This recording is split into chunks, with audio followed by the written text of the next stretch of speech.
Dear children, if you focus on results, you will never change. If you focus on change, you will get results. Today, from your Standard 8 History, we'll continue with the Unit 6 Development of Industries in India, Part 2. Last class, we saw about what are factors that led to the decline of Indian industries. Today, we'll see the beginning of modern industries.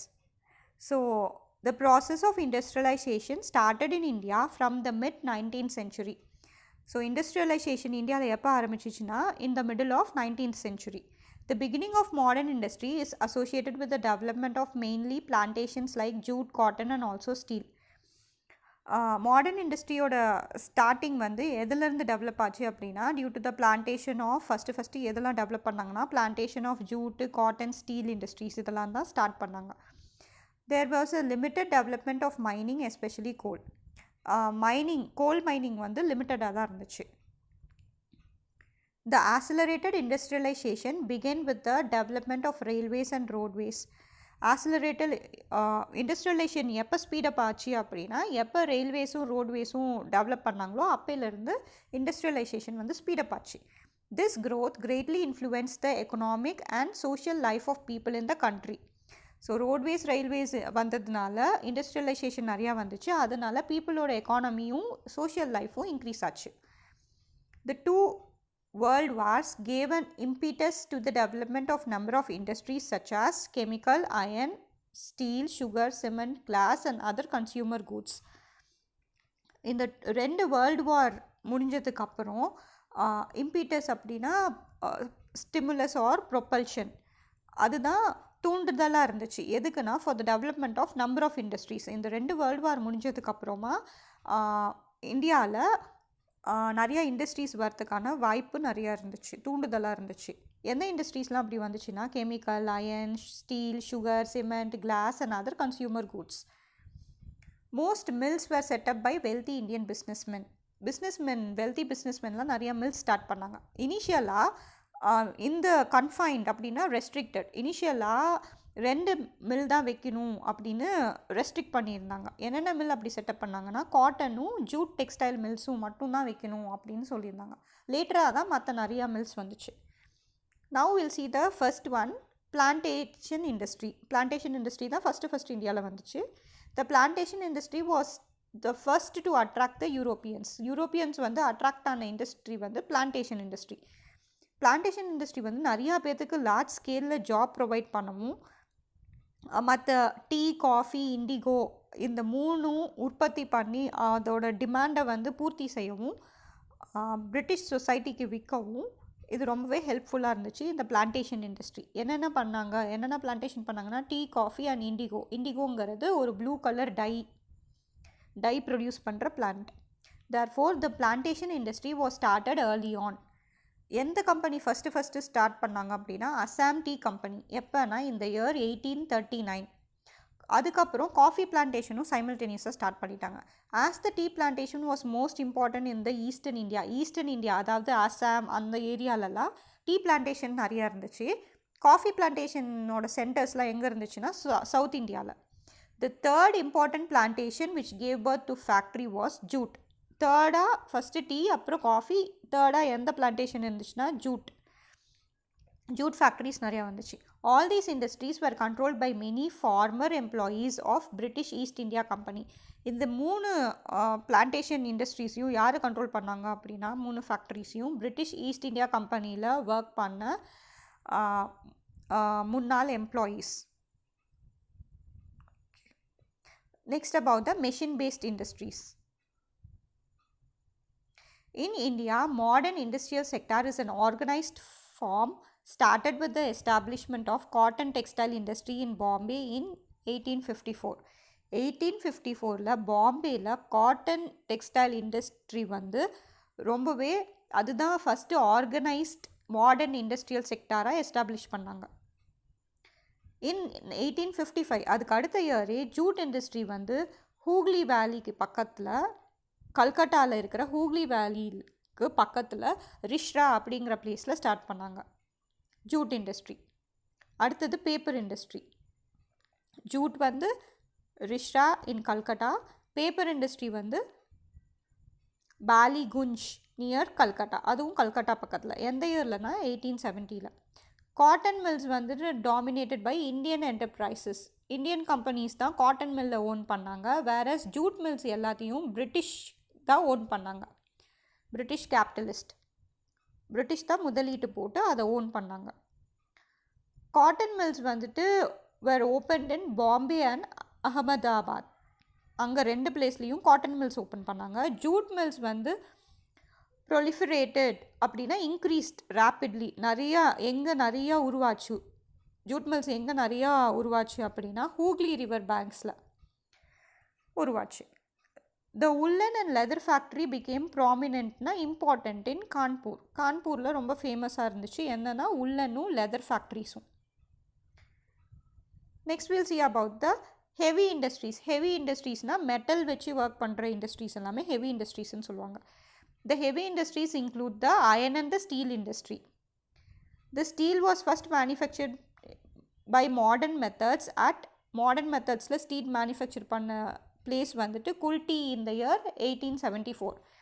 Iron and steel industries began rooted in Indian soil.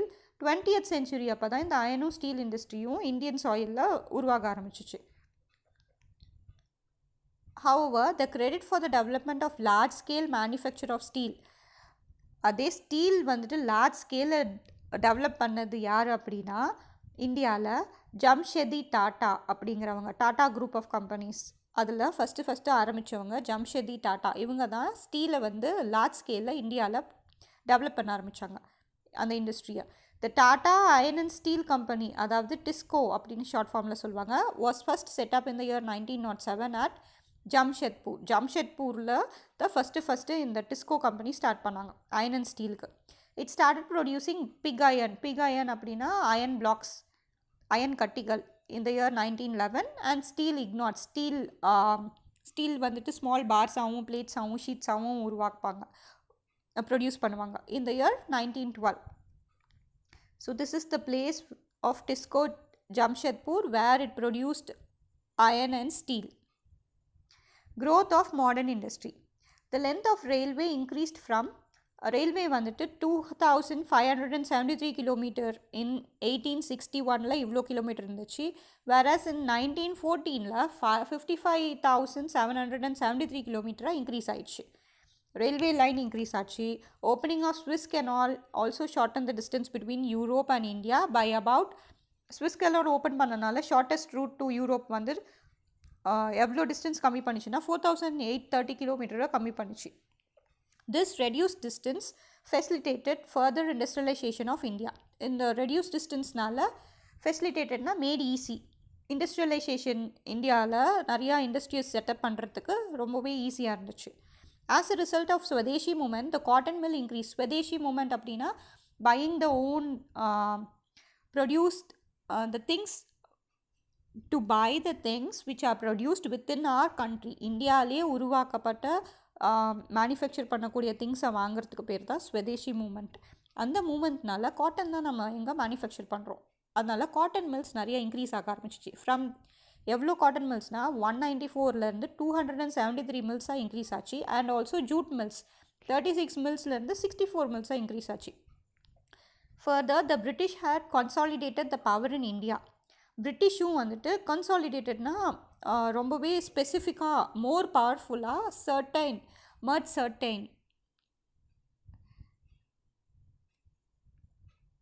அவங்களோட பவரை ரொம்பவே ஸ்ட்ராங்காக பண்ணாங்க. And thereby attracted large number of foreign investors, entrepreneurs and capital particularly from England. British வந்து அவங்களோட பவரை ரொம்ப ஸ்ட்ராங்காக பண்ணனால நிறையா யூரோப்பியன் பிஸ்னஸ்மென் வந்து இந்தியாவில் இன்வெஸ்ட் பண்ண ஆரம்பித்தாங்க.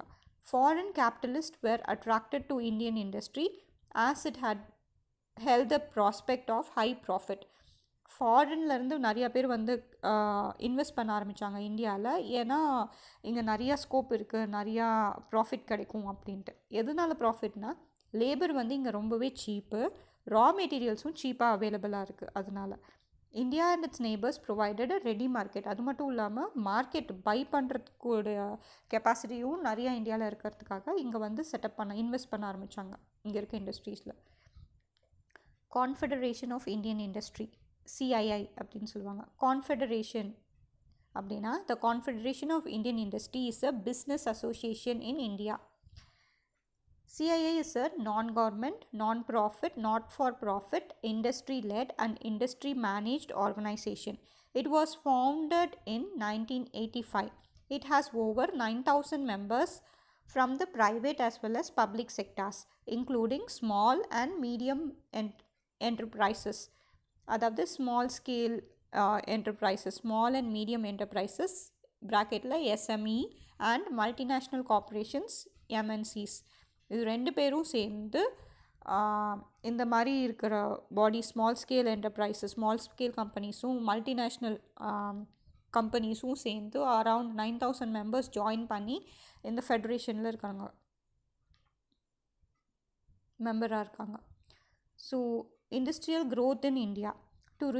To realize the dream of development of industries, Indian government adopted certain industrial policies and 5 years plans. So இந்தியாவில் இண்டஸ்ட்ரியல் டெவலப்மெண்ட்டை இம்ப்ரூவ் பண்ணுறதுக்காக இந்தியன் கவர்மெண்ட் வந்து சர்டன் இண்டஸ்ட்ரியல் பாலிசிஸும் 5 years பிளான்ஸும் கொண்டு வந்தாங்க. One of the most important invocations in industrial field after independence has been the introduction of 5-year plan. இண்டிபெண்டன்ஸ்க்கு அப்புறம் ரொம்ப இம்பார்ட்டண்ட்டான ஒன்று இம்ப்ளிமெண்ட் பண்ணாங்க அப்படின்னா இந்த 5 years பிளான்ஸ் தான். And the direct participation in industry by the government as expressed in the Industrial Policy Resolution of 1948. 1948ல ஒரு இண்டஸ்ட்ரியல் பாலிசி ரெசல்யூஷனை தீர்மானம் ஒன்று கொண்டு வந்தாங்க. அதன்படி கவர்மெண்ட்டும் ஃபுல்லாக பார்ட்டிசிபேட் பண்ணும் இண்டஸ்ட்ரீஸில், சர்டன் இண்டஸ்ட்ரீஸில் அப்படின்னு ஒரு தீர்மானம் கொண்டு வந்தாங்க. This resolution delineated the role of the state in industrial development both as an entrepreneur and as an authority. So இந்த தீர்மானப்படி டீலினியேட்டட்னா டிஸ்கிரைப் பண்ணுது இந்த தீர்மானம் அப்படின்னா ஒவ்வொரு ஸ்டேட்டும் இண்டஸ்ட்ரியல் டெவலப்மெண்ட்டுக்கு ஒரு முதலீட்டுக்காரங்களாகவும், அதாவது பிஸ்னஸ்மேன் ஆகவும், ஆண்டர்ப்ரனராகவும், அத்தாரிட்டியாகவும், முடிவெடுக்கிற இதில் அத்தாரிட்டியாகவும் இருக்கணும். ஒவ்வொரு ஸ்டேட்டும் அதில் பார்ட்டிசிபேட் பண்ணணும் இண்டஸ்ட்ரியல் டெவலப்மெண்ட்டுக்கு அப்படின்னு தீர்மானம் எடுத்தாங்க, ரெசல்யூஷன் எடுத்தாங்க. As per the industrial policy resolution 1956ல் அதை ரிவைஸ் பண்ணியிருக்காங்க. இண்டஸ்ட்ரீஸ் வந்து 3 டைப்ஸாக கிளாஸிஃபை பண்ணலாம், 3 கேட்டகரிஸாக கிளாஸிஃபை பண்ணலாம். Schedule A, schedule B and schedule C. Schedule A படி என்னென்னா ஒன்லி கவர்மெண்ட் மட்டும்தான் ஹேண்டில் பண்ணும், கவர்மெண்ட் ஓன் பண்ணுற இண்டஸ்ட்ரீஸ். எந்த மாதிரி இண்டஸ்ட்ரீஸ்? இப்போ எலக்ட்ரிசிட்டி போர்டு வந்து தமிழ்நாடு எலக்ட்ரிசிட்டி போர்டு அப்படின்னு ஸ்டேட் கவர்மெண்ட் தான் அதை ஹேண்டில் பண்ணுது. அப்புறம் atomic energy, electrical energy, iron and steel industries, இது எல்லாத்தையும் கவர்மெண்ட் மட்டும்தான் ஓன் பண்ணணும். அதுதான் ஸ்கெடியூல் A. அடுத்தது schedule B. These comprise road and sea transport, machine tools, aluminum, chemical including plastic, fertilizers, ferroalloy அப்படின்னா iron alloys and certain types of mining. இது எல்லாமே schedule Bயில் வரும்.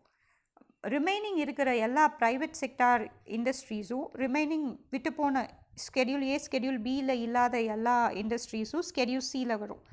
Under this category, the remaining industries are left to private sector. So classification of industries.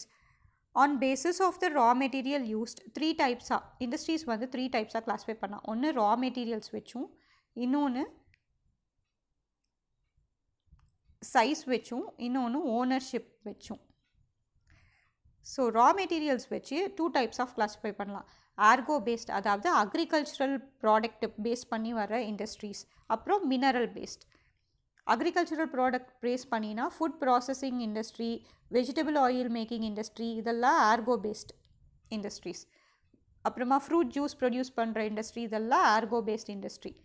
Mineral based industry அப்படின்னா mining, iron industry, aluminium industry, steel industry, இதெல்லாமே mineral based இண்டஸ்ட்ரியில் வரும்.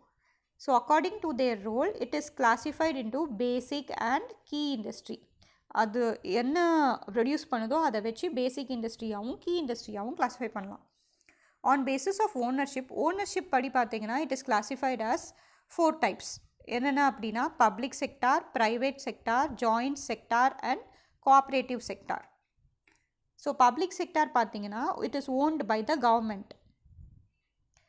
Private sector வந்து it is owned by the private people. Example, Reliance, Tata, அதெல்லாம் privately owned by one person or a group of persons.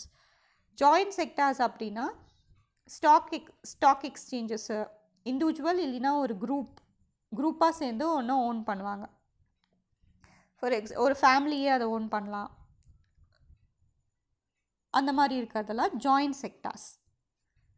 Next cooperative sectors, cooperative society அப்படின்லாம் சொல்லுவோம். So இது யாருன்னா டைரெக்டாக ப்ரொடியூஸ் பண்ணுறவங்க, ரா மெட்டீரியல்ஸை ப்ரொடியூஸ் பண்ணுறவங்களே. For example agricultural milk products, dairy ப்ராடக்ட்ஸ்லாம் ப்ரொடியூஸ் பண்ணுறாங்கல்ல, கோஆப்ரேட்டிவ் சொசைட்டி மில்க் ப்ரொடியூஸ் பண்ணுறவங்களே அந்த கம்பெனியை வச்சு ரன் பண்ணுவாங்க. அந்த மாதிரி இருக்கிறதுக்கு பேர் cooperative sectors.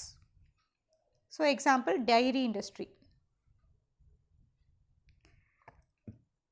So phase of industrial development in India. So phases அப்படின்னா ஒவ்வொரு ஸ்டேட்லேயும் ஒவ்வொரு இயர்லேயும் எப்படி இருந்துச்சு, ஹையாக அதோட க்ரோத், இண்டஸ்ட்ரியல் டெவலப்மெண்ட் ஹையராக இருந்துச்சா இல்லை லோவராக இருந்துச்சா அப்படின்னு சொல்கிறது தான் phases of industrial development India. Industrial development during the year 1950 to 1965, 1950லேருந்து 1965 வரைக்கும் எப்படி இருந்துச்சு. During this phase, the majority of consumer goods were produced in India.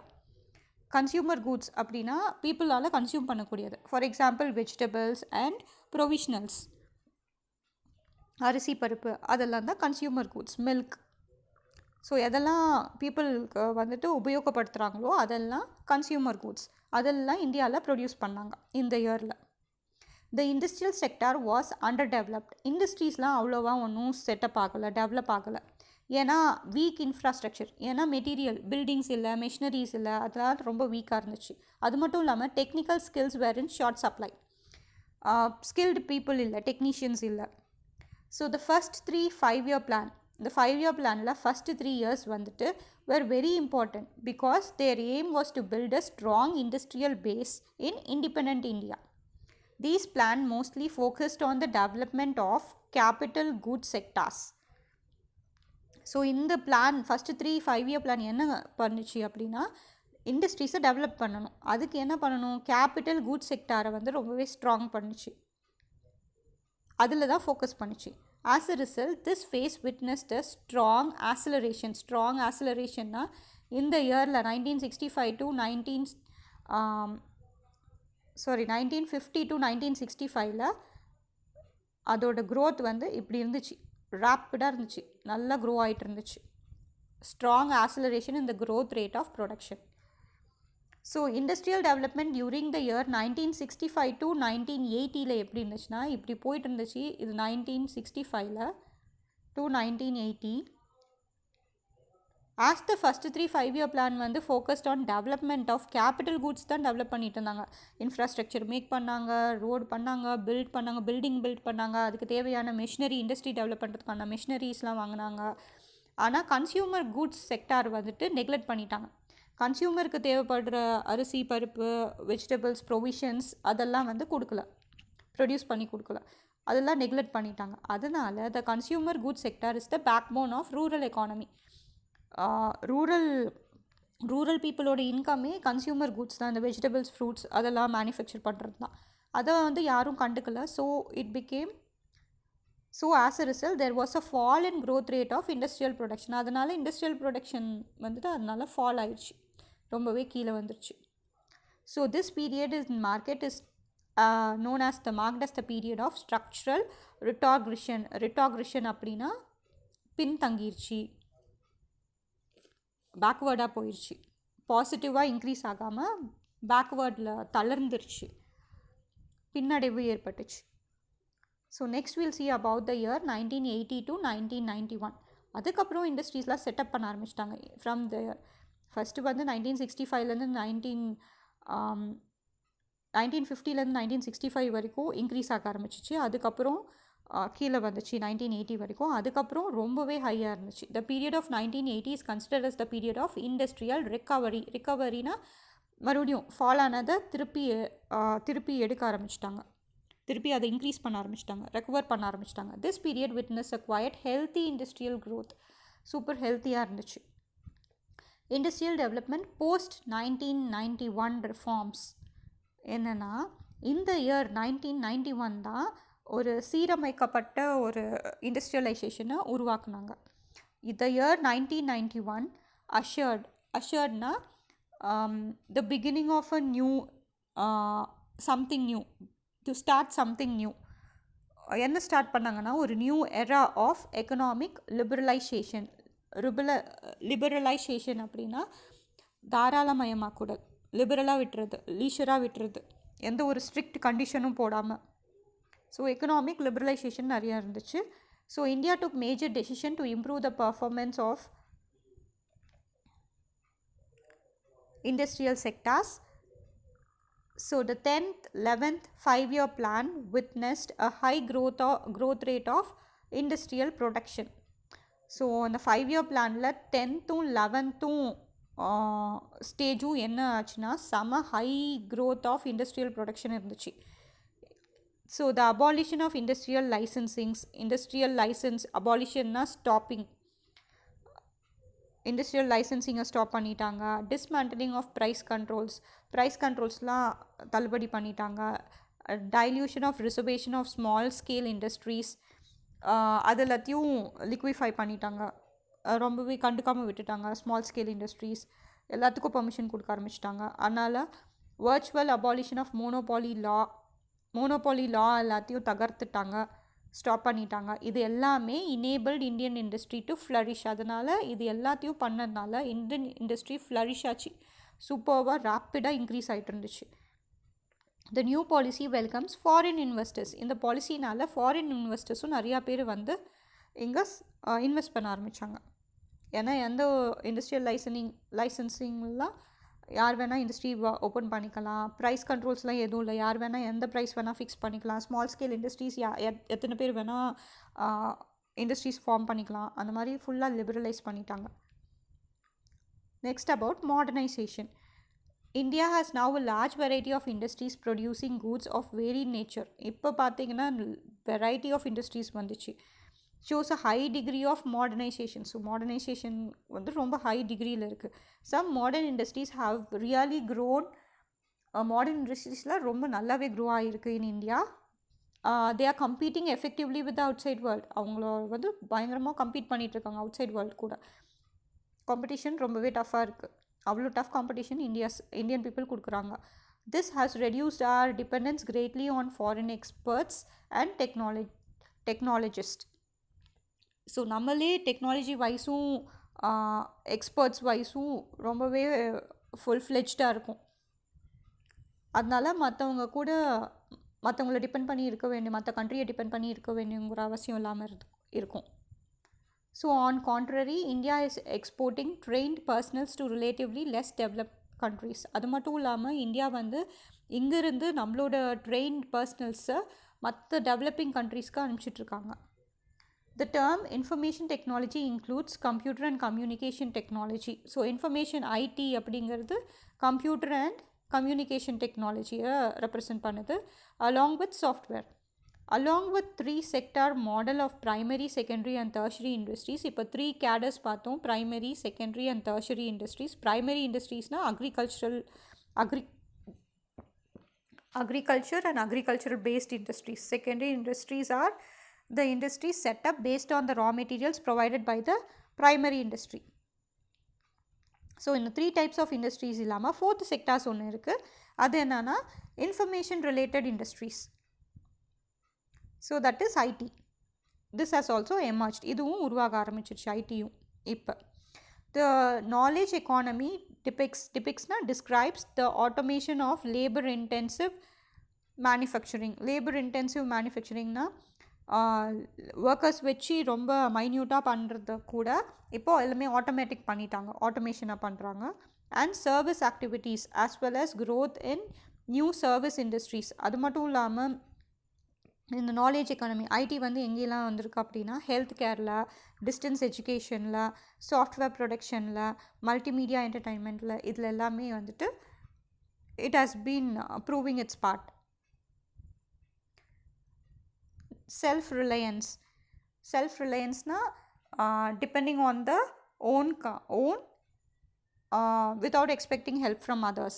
So another positive aspect of the industrial growth is the attainment of goal of self-reliance.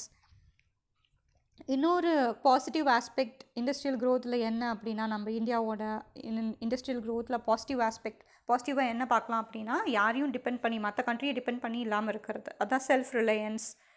we have achieved self-reliance in machinery. எதுலெல்லாம் நம்ம self Reliance ரொம்ப ஸ்ட்ராங்காக இருக்கும், நம்மளே நம்மள யாரையும் depend பண்ணாமல் இருக்கும் அப்படின்னா மெஷினரிஸில். பிளான்ட் அப்படின்னா பவர் பிளான்ட்ஸ், எலக்ட்ரிசிட்டி ஜென்ரேட் பண்ணுற இடத்துக்கு பேர் தான் plant. And other equipments develop பண்ணுறதுலையும் நம்ம செல்ஃப் ரிலையன்ஸாக இருக்கும்.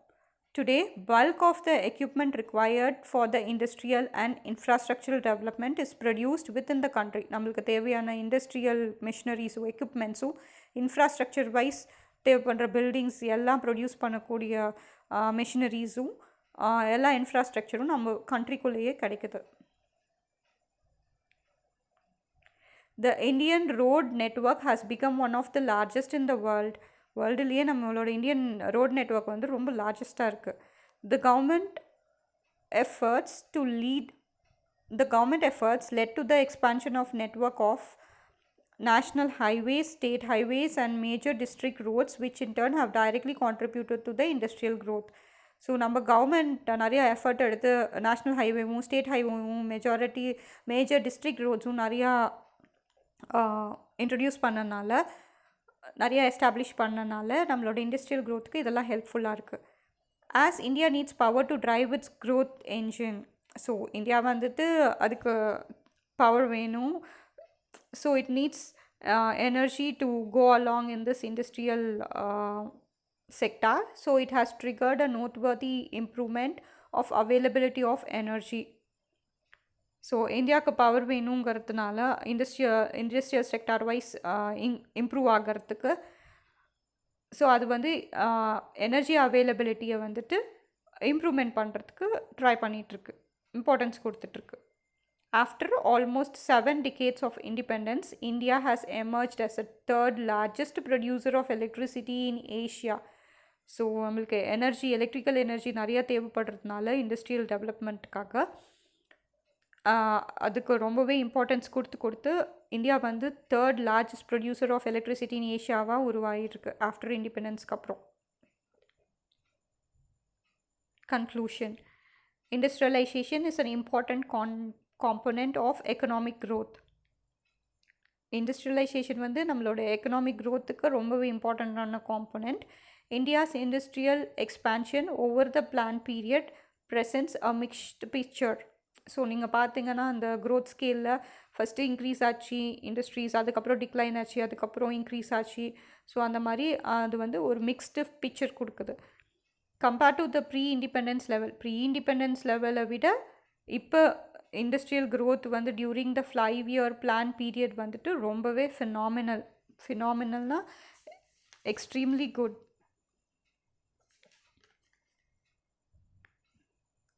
It's exceptionally good. So that's all. Now we came to know how what are the factors influence the decline of Indian industries and how it gained importance and how it maintained to establish a phenomenal growth in industrialization. So that's all for today's class. So take a look of the glossary also. Incredible means unbelievable, indigenous means native, acceleration increasing the speed, Swadeshi produced within our country, entrepreneur businessman, retrogression to return to older, பின்னோக்கி செல்லுதல். So thank you, have a good day. Thank you, have a good day.